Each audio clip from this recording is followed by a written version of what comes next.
벌거벗은 세계사 192회 트럼프와 일론 머스크 프리버드 7. 벌거벗은 세계사 192회 적에서 동지로 도널드 트럼프의 킹메이커가 된 일론 머스크에 대한 이야기. 꽤나 날씨가 풀린 2월의 마지막 수요일인데요. 물론 여전히 아침 저녁으로는 영하권의 날씨를 보이고 있긴 한데 한낮 기온을 보면 이제 봄이 오는구나가 점차 체감이 되는 것 같습니다. 하긴 이제 며칠 뒤면 3월이긴 하네요. 흑히요. 오늘은 어제 25일 화요일 방영했던 TVN 벌거벗은 세계사 192회 트럼프의 적에서 킹메이커가 된 일론 머스크에 대한 이야기를 전해볼까 하는데요.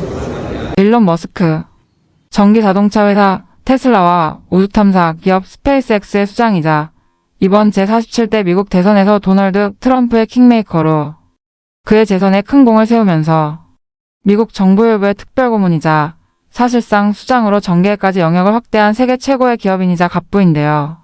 어제 방영했던 벌거벗은 세계사 192회에서는 이러한 일론 머스크의 생애와 기업인으로서의 성공, 제47대 미 대선에서 한때 불편한 관계였던 도널드 트럼프에 올인했고 대성공을 거둔 이야기를 전해줬었습니다. 남아공 출신의 일론 머스크, 미국으로 향하다. 일론 머스크는 1971년 6월 28일 남아프리카 공화국의 행정수도인 프리토리아에서 아버지 에롤 머스크와 어머니 메이 머스크 사이에서 이남 일녀 중 장남으로 태어났는데요. 성공한 엔지니어이자 에메랄드 광산 투자로 큰 부를 쌓아온 부동산 개발업자이기도 했던 아버지 덕에 일론 머스크는 부유한 유년 시절을 보낼 수 있었다고 하는데요. 덕분에 당시 고가의 컴퓨터도 어린 시절부터 만져볼 수 있었다고 하죠. 다만 정서적으로도 풍요롭고 행복했냐면은 그건 아니었다고 합니다.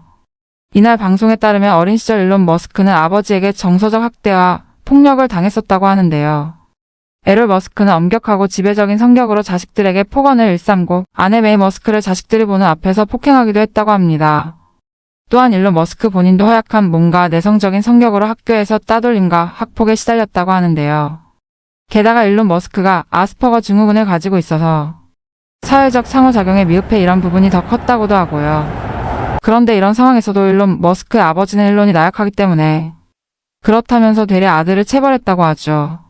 이래저래 물질적 부유와 감정적 빈곤의 유년기를 보냈을 일론 머스크였을 텐데요. 그렇지만 그는 어렸을 때부터 우주와 컴퓨터 쪽에 큰 관심과 재능을 보였다고 하며 만 12세였을 때 게임을 개발해 그 소스 코드를 게임 잡지사에 팔아 돈을 벌 정도였다고 합니다. 이후 1989년 고등학교를 졸업한 일론 머스크는 남아공을 떠나기로 결심하고 캐나다를 거쳐 1993년 미국으로 향할 수 있었다고 하는데요. 미국으로 이주한 일론 머스크는 펜실베니아 대학교에서 경제학과 물리학을 공부했으며 1995년 스탠퍼드 대학원에 입학했다고 하는데요. 그런데 여기서 일론 머스크는 그의 인생의 터닝 포인트가 되는 결정을 내렸죠. 바로 대학원 입학 이틀 만에 학교를 그만둔 것인데요. 그는 당시 인터넷 산업의 잠재력을 보고 그 블루오션 사업에 뛰어들기로 했던 것이었죠. 그렇게 일론 머스크는 동생과 함께 사업을 개시하고 창업을 했는데 그것이 일론 머스크의 첫 회사 집이었습니다. 집이 X, 캄 페이팔. 상술한 것처럼 1995년 일론 머스크의 첫 스타트업인 지비가 창업됐는데요. 지비는 현재의 네이버지도, 구글지도, 카카오맵처럼 온라인상의 도시도와 지역 정보를 제공하는 플랫폼 회사였는데요. 지금이야 온라인상 내 사업장의 정보를 게재하는 게 어려운 일이 아니지만 1995년 기준으로 생각하면 개인이 하기 쉽지도 또 익숙한 개념도 아니었을 것 같은데요. 일론 머스크는 지비를 통해 도래하는 온라인 시대에 맞춰 이러한 부분을 잘 캐치해 선구자 역할을 했다고 하죠. 당연히 회사는 빠르게 성장을 했고 지비는 창업 4년 만인 1999년 컴팩 한 팩에 3억 700만 달러, 약 4천억 원에 매각됐다고 하는데요. 이때 일론 머스크는 자신의 지분을 정리하면서 한화 약 300억 원의 돈을 벌어들일 수 있었다고 합니다. 28살에 백만장자가 된 것이었죠. 이후 일론 머스크는 1999년 지비에 이은 다음 스타트업인 X, 캄을 창업했다고 하는데요. 온라인 은행의 시조격이라 할 수 있는 X, 캄은 이메일 주소를 X, 캄에 입력해 돈을 송금할 수 있는 온라인 서비스로 당시 온라인 상거래가 활발해지면서 온라인 결제 시스템에 대한 니즈를 정확히 파악했던 비즈니스 모델이었던 것이었죠. 그리고 일론 머스크는 2000년 비슷한 서비스 기업인 컴피니티와 합병을 통해 새로운 사명으로 출발했으니 현재도 사업 중인 시총 600억 달러 이상의 기업 페이팔입니다. 다만 페이팔에서 일론 머스크는 회사의 방향을 두고 공동 창업자들과 갈등을 겪었다고 하는데요. 결국 일론 머스크의 독선적인 성격의 이사회가 반기를 들어 일론 머스크가 휴가를 간 사이 쿠데타를 벌여 일론 머스크는 CEO 자리에서 해임됐다고 하네요. 그렇지만 지분이 어디 가는 건 아니게 이후 2002년 이베이가 페이팔을 하나 약 1조 8,700억 원에 인수할 때 자신의 지분을 엑시트하면서 약 2천억 원 가량의 수익을 벌어들일 수 있었다고 합니다. 그러니까 31살의 나이에 수천억 자산가가 된 것인데요. 이날 방송에 따르면 세계 부자 순위에서 일론 머스크는 4,470억 달러 하나 약 640조로 2위인 아마존의 제프 베조스 1,490억 달러에 거의 2천억 달러 가까이 더 많은 자산을 보유한 것으로 집계됐다고 하네요. 와 640조 디귿디귿디귿. 스페이스X를 통해 우주시대를 그려가다. GBX. 칸페이팔의 성공을 거치며 큰 부를 축적한 일론 머스크는 2002년 우주탐사 기업 스페이스X를 설립했는데요. 아시다시피 일론 머스크의 스페이스X는 장기적으로 태양계 네 번째 행성인 화성에 대한 이주 및 정착, 개발, 그리고 이외 다른 행성에까지 진출을 목표로 하고 있는 우주탐사 기업이죠. 사실 우주탐사라는 영역이 개인이 하기에는 워낙 비용도 천문학적으로 드는 부분이게 어느 나라든 국가 사업으로 진행을 했던 것이 사실인데요. 미국의 NASA, 일본의 JAXA, 중국의 국가항공청국, 유럽의 ESA, 러시아의 로스코스모스, 우리나라의 우주항공청 KSA 등의 그런 국가기관들이죠. 그런데 일론 머스크는 이걸 민간 기업에서 진행하려고 했던 것이니 아무래도 설립 초기에는 큰 어려움을 겪었을 텐데요. 일단 기술적 노하우 문제도 있고 관련된 유능하고 숙련된 종사자들을 모으는 부분도 있었을 것 같네요. 이날 방송에 따르면 스페이스X에서 만든 세계 최초 민간 제작 액체 연료 로켓인 펠컨 1은 3번이나 발사, 실패를 하면서 파산 위기까지 몰렸었다고 하는데요. 그렇지만 2008년 9월 28일 4차 발사에서 성공하고 NSA로부터 16억 달러 상당의 국제우주정거장 화물 사업 계약을 따낼 수 있었으며 이를 통해 큰 위기를 극복할 수 있었다고 합니다. 이후 스페이스X는 2010년 펠컨 9, 2018년 펠컨 헤비, 2020년 차세대 로켓 스타쉽까지 선보이면서 민간 기업 최초로 로켓 사업에 성공을 거둘 수 있었다고 합니다. 그리고 이 성공에는 로켓 구성품의 70%가량을 자체 제작해 비용을 절감하고 로켓 재사용 기술 개발을 통해 기존 로켓 발사 비용 대비 90%를 절감하는 등 비용 혁신이 크게 작용했다고 하네요. 그리고 2024년 9월 윈 우주비행에 성공하면서 일론 머스크는 스페이스X를 통해 민간인 우주여행 시대라는 문을 열었다고 하죠. 이러한 스페이스X의 기업 가치는 24년 12월 기준 현재 3,500억 달러로 전 세계 비상장 기업 중 1위라고 하네요. 또한 이 스페이스X는 스타링크라는 지구 저궤도 통신망 사업 역시 진행 중인데요.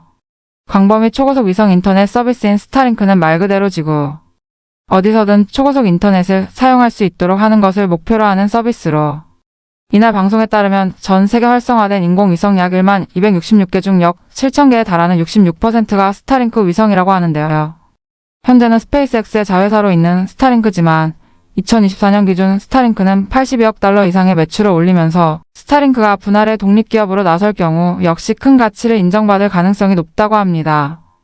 세계 자동차 제조업계 판도를 바꾼 테슬라. 그렇지만 대중의 일론 머스크 하면 바로 딱 떠오르는 회사는 바로 테슬라일 텐데요. 다만 테슬라는 앞서 전한 회사들과 달리 일론 머스크가 창업한 회사는 아니고 마틴 에버하드와 마크 스타페닝이 2003년 설립한 회사였는데요. 이 두 창업자가 2004년 일론 머스크에게 투자를 받으면서 테슬라에 일론 머스크가 들어오게 된 것이었죠. 이날 방송에 따르면 일론 머스크는 2004년 650만 달러, 2005년 900만 달러, 2006년 1200만 달러를 투자하면서 테슬라의 지분을 늘려가 최대 주주이자 이사회 회장이 됐다고 하는데요. 그렇게 현재 우리가 잘 아는 일론 머스크의 전기차 회사 테슬라로 모습을 잡아간 셈이죠. 그리고 2008년 일론 머스크는 테슬라의 CEO까지 겸임하면서 사실상 회사의 정권을 장악했으며 이후 전기차 로스터에를 출시하면서 전기차 업계를 뒤흔들었다고 합니다. 현재는 아시다시피 전세계 전기차 시장의 1위 기업으로 자리매김하고 있으며 2020년에 시가 총액 663조 원으로 내연기관 자동차 회사 포함 세계 1위 자동차 회사로 등극할 수 있었다고 하는데요. 이는 주요 자동차 브랜드들 시총을 합친 것보다도 큰 것이었다고 하네요. 디귿디귿. 이후 일론 머스크는 2016년 딥테크 사업인 뉴럴링크를 개시했으며 2022년 4월 트위터를 인수해 X로 재설립하면서 슈퍼앱 사업 역시 진행 중인데요. 여기에 2013년 인공지능 개발기업 xAI를 설립해 생성형 인공지능 서비스를 X를 통해 제공하고 있다고 하네요. 참 그야말로 첨단 테크 산업의 선봉에 늘 일론 머스크가 서 있는 것 같다는 디귿디귿디귿. 일론 머스크와 도널드 트럼프. 이러한 일론 머스크는 제45대 미국 대통령이자 이번 제47대 미국 대통령으로 취임한 도널드 트럼프의 재선의 1등 공신으로 혁혁한 공을 세웠는데요. 그런데 이 두 사람의 관계가 늘상 좋았던 것은 아니었다고 합니다. 이날 방송에 따르면 당초 일론 머스크와 도널드 트럼프의 관계는 나쁘지 않았다고 하는데요. 도널드 트럼프라 제45대 미국 대통령으로 당선됐을 때 일론 머스크는 기술기업 대표로 백악관 경제자문위원회에 합류했다고 합니다. 그렇지만 도널드 트럼프가 파리기후 협정 탈퇴를 선언하면서 당시 테슬라가 큰 이득을 보고 있던 탄소 배출권 시장 약화가 불가피해지면서 이에 반발한 일론 머스크가 경제자문위원회에서 사임했던 것이었죠. 그렇게 일론 머스크와 도널드 트럼프는 갈라서기 시작했는데요. 여기에 도널드 트럼프가 보호무역주의 관세 정책을 시행하면서 중국의 보복관세 등 세계 시장을 타겟을 하는 테슬라 입장에서는 좋을 게 없었죠. 또한 외국인 취업비자 발급 중단 문제도 다국적 인재를 스카웃해오던 일론 머스크에게 역시나 반발을 살만했다고 합니다. 그리고 이 두 사람은 트럼프가 연임에 실패한 후인 2022년 X구 트위터에서 설전을 벌이기도 했다고 하는데요. 그렇지만 결국 이건 정치적 입장과 사업적 이해관계가 충돌해서 그런 것이지 그게 또 맞아떨어지면 언제든 달라질 수 있던 것이었을 텐데요. 이날 방송에 따르면 일론 머스크는 트럼프의 이은 바이든 행정부에서 의도적인 소외와 불이익을 받았다고 하는데요. 다시 말해 바이든이 연임할 경우 일론 머스크에게 좋을 일도 없었단 소리죠. 때문에 일론 머스크와 도널드 트럼프 공동의 적죠. 바이든을 둔 두 사람이 손을 잡는 것은 충분히 가능했고 실제 그렇게 됐죠. 어제의 적이 동지가 되다. 그렇게 일론 머스크와 도널드 트럼프는 불호의 관계에서 호의 관계로 전환이 됐는데요. 특히나 당시 부자들의 후원을 확보하지 못해 대선 활동이 어려웠던 트럼프에게는 일론 머스크가 정말 큰 구원자였을 텐데요. X 등을 통해 지속적으로 도널드 트럼프에 대한 지지 의사를 밝혀온 일론 머스크는 2024년 7월 13일 도널드 트럼프 저격 미스 사건 이후 공식적이고 확고한 트럼프 지지 선언을 하면서 본격적으로 그의 캠프에 참여했다고 하는데요. 일론 머스크는 자신이 보유한 소셜미디어인 X를 적극 활용하는 한편 자신의 역시 최대 무기가 할 수 있는 자금을 대량 지원했는데요. 이날 방송에 따르면 일론 머스크는 매달 약 4,500만 달러 하나 약 620억 원을 후원금으로 기부했다고 하죠. 총 금액이 약 2,800억 원이라고 하니 디귿디귿. 특히나 보통 미국의 기업들의 후원은 만에 하나 누가 될지 모르니 비율은 다르더라도 양쪽에 다 후원을 하는 편이라고 하는데 일론 머스크의 테슬라는 100% 트럼프의 몰빵 후원을 했었다고 합니다. 만약 카멀라 해리스가 이겼다면 완전 쪽박인 도박이었을 텐데 결론적으로 일론 머스크의 올인은 성공을 거뒀죠. 실제 도널드 트럼프 당선 이후 테슬라를 비롯한 일론 머스크의 기업들 가치는 크게 올랐다고 하며 결과적으로 대선에 사용한 돈보다 훨씬 더 큰 돈을 벌어들였다고 하네요. 무튼 그렇게 일론 머스크는 트럼프를 백악관에 이끈 일동 공신 킹메이커가 된 것인데요. 때문에 도널드 트럼프는 이에 대해 공식적으로 일론 머스크에게 감사의 표시를 했다고 하며 도널드 트럼프의 가족 사진에 일론 머스크가 함께할 정도의 끈끈한 관계가 됐다고 하죠. 아울러 서두에 전한 것처럼 트럼프에게 행정부에서 일론 머스크는 미국 정부율부의 특별고문이자 사실상 수장으로 돈과 권력을 모두 쥐게 됐으며 자신의 측근들이 여러 공직에 임명되면서 미정부 내 일론 머스크의 영향이 확장되고 있다고 하네요. 참 그의 한계는 어딜지 참 대단한 인물 같습니다.